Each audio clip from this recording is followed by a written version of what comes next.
আরে বাবারে, আমাদের বাসায় এতগুলো কাঁকড়া কিভাবে আসলো? যাক, ভালোই হয়েছে, আজকে তাহলে এগুলোকে ধরে রান্না করে আমরা খাবো।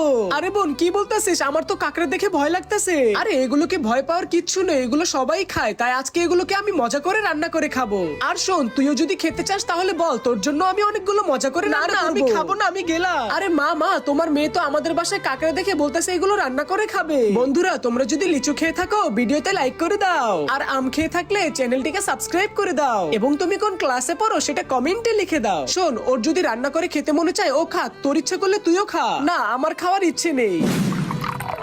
আজকে এই কাঁকড়াগুলোকে মজা করে রান্না করব, তাই এগুলোকে সবার আগে প্রথমে ভালো করে পানিতে ধুয়ে নিচ্ছি এবং কাঁকড়াটা সুস্বাদু হওয়ার জন্য পাঁচমিশালি মশলার সাথে মিশিয়ে নিচ্ছি। তারপরে এই কাঁকড়াগুলোর উপরে পানি এবং আটা মিক্স করে নিয়েছি। এখন এই কাঁকড়াগুলোকে একটু একটু করে তেলে ভেজে নিতে হবে। কাঁকড়াগুলোকে তেলে কিছুক্ষণ ভাজলে দেখবো লাল লাল হয়ে গিয়েছে। এখন খেয়ে দেখার পালা কাঁকড়া রান্না করাটা কেমন